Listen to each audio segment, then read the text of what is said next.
Give a ton of credit to Weber State. They're a well-coached team. They got good players. They did some really good things, so you got to give them a lot of credit. A ton of respect for them going in, and even more so coming out. We didn't play well today. We're fortunate to get a win. You never minimize a win because it's hard to win in college football. There's a ton of parity, and you got to show up every week. We executed poorly today, and we're fortunate to get out with a win. I think we're going to learn a lot from it. We felt like we had a really good week of practice, and we're focused during the week, but our execution didn't match the week of practice. So we're going to learn a ton of lessons coming out of this game, moving forward in all phases, everybody in our program. And so, again, never minimize winning because it is hard, and it's a battle every week. And give them a lot of credit, and really like our team. I do, and they're good guys that want to do right, but we didn't play well today. And we got to be better than that, and they know it, and that's what we talked about after the game. And so we'll be excited to get back on the field on Monday. Okay, questions? Josh? Justin, what were the issues you saw in the secondary with giving up a lot of the deep passes? Yeah, busts. I mean, explosive plays in the pass game. Totally unacceptable. We like our secondary, and we didn't play well today in the secondary. And again, give Weber State credit. They executed the plays, and we didn't do a good enough job. Whether it was a technique breakdown, communication error, whatever it was, there was just a multitude of self-inflicted wounds, we call them. If you compete and the guy beats you, that's one thing. But if we make a mistake, whether it's communication or technique, that's just something we can't have. So they practiced well during the week.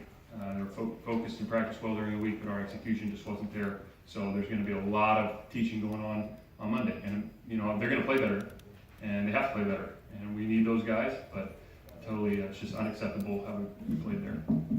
Rusty? On the positive side, what do you think of Patrick Leonard's day today? Yeah, it's great to have Pat. Obviously Trey going down.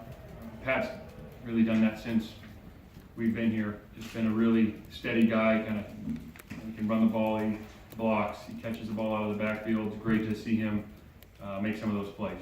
So excited for Pat. In the back? Yeah, Coach, at the end of the third quarter, you guys have been giving up a lot of big yardage plays. Did you talk to your defense that immediately forced that fumble at the start of the fourth? Just execution. It's really always going to be about us. Okay, the offense, you don't have control over what the other team is doing or their players, so it's always about us. How are we executing what we're asked to do? And so it was, what you don't want to do in those situations where guys get tight and then they start pressing and try and do something more than they need to. I think it was just a combination of doing your job and running the football and playing aggressive. So it wasn't anything magical that we said or did. I mean, it was just doing your job and doing it with great effort and intensity. Right. Justin, do you have any updates on Curhan or Watson? Yeah, not yet. We'll have something Monday. How do you think the line performed without Curhan? We got to go watch the tape to give you a really good analysis on it. We did some good things in the line, and then there's some things that showed up that, again, just some things as a team, but I know line as well, just self-inflicted wounds, things that we have complete control over, and that's where we got to be better across the board. In the back?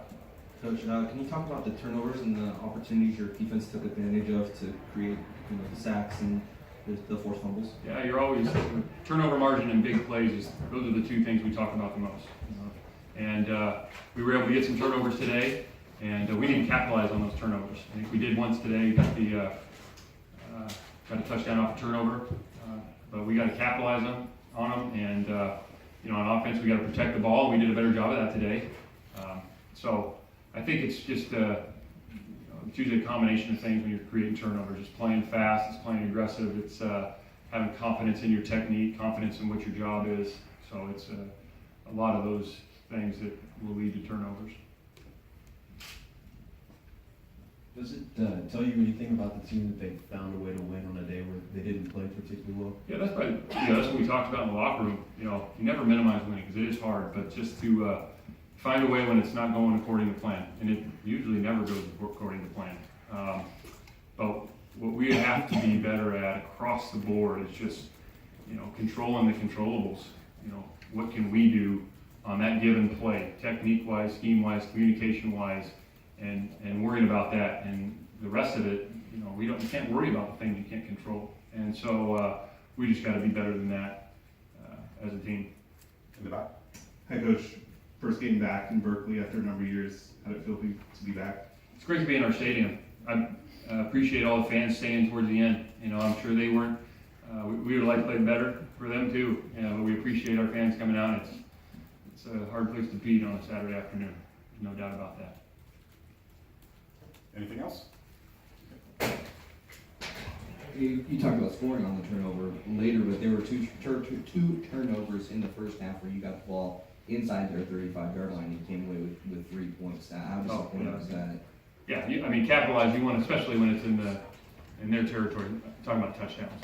You know, when you get a turnover in plus territory, to create some touchdowns, and that's it's huge. And so it's nice to get the field goal. You know, we got a great field goal kicker and ton of confidence in him. But when you get the ball that deep, you got to find a way to get in the end zone. Sure. That's it. Anything else? Oh, no. Two big plays on special teams. Were you surprised that Weber State did an onside kick, and then also they went for the fake field goal as well? No, they've shown that in their history. They're a very aggressive team in that regard. They, I want to say 4 fake punts last year alone, which is for one season is a good amount of fake punts. So we figured we would see something of that nature coming in. All right. Thanks a lot, everybody. Thank you.